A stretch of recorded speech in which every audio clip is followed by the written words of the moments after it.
show, Republican South Carolina Congresswoman Nancy Mace. She sits on the House Armed Services, Oversight and Government Reform, and House Veterans Affairs committees. Welcome back to News Nation. Nice to see you. Good to see you, too. Thank you. So, Congresswoman, a recent poll from Politico is showing that support for the war in Iran among self-identified MAGA Trump voters has fallen by 13% just in the last couple of months. And the New York Times says President Trump reportedly met with his national security team at the White House Friday to talk about potentially intensifying military operations against Iran. So your thoughts today on whether President Trump should escalate military action and whether there's too much political pressure ahead of the midterms? Well, I think if there is going to be an escalation of action in Iran, the president must come to Congress to declare war and get Congress's approval for that. That's what's going to happen. We're at almost 6 months now, I guess. The war started in February. We're beyond the 90 days. And now at this point, Congress needs to be involved in that process. What do President Trump's approval ratings mean for Trump-backed candidates in the midterms in November? Well, I think it really depends on the district that they're running for or the state. You know, if it's a Senate position or a House position, if the House district has a lot of military, they may be more apt to, be in conflict with Iran. If it's not, then obviously those polls are going to be more accurate for those locations. I think it really depends on what office you're running for. But by and large, when I talk to people, Republicans and Democrats alike, absolutely no one wants troops on the ground. And I think that's a big red line for anyone on the Iran conflict. And what should military members be thinking today? You sit on the House Veterans Affairs Committee. What's your message for them today?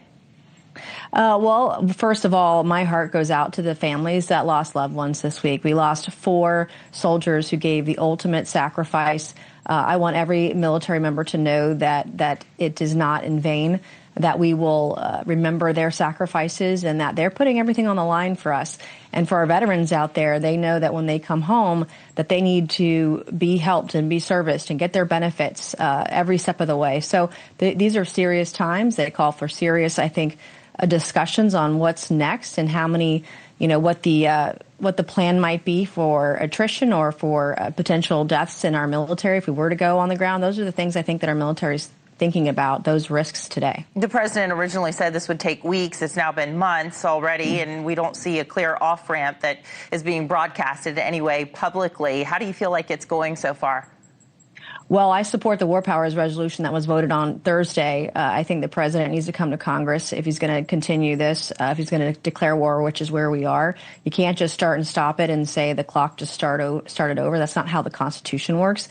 And that's where my frame is. That's where I am today, ensuring that Congress gets a say if this goes on any longer. This was a conflict that started in February. Could you see Republicans breaking from the president?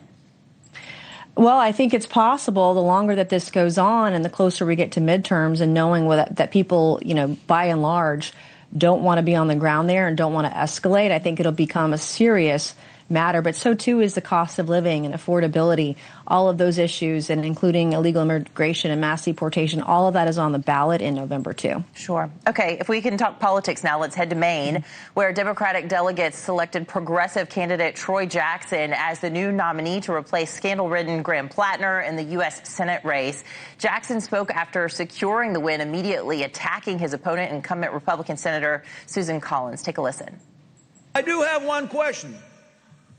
Who has she served? She has served Donald Trump. She voted with him 96% of the time.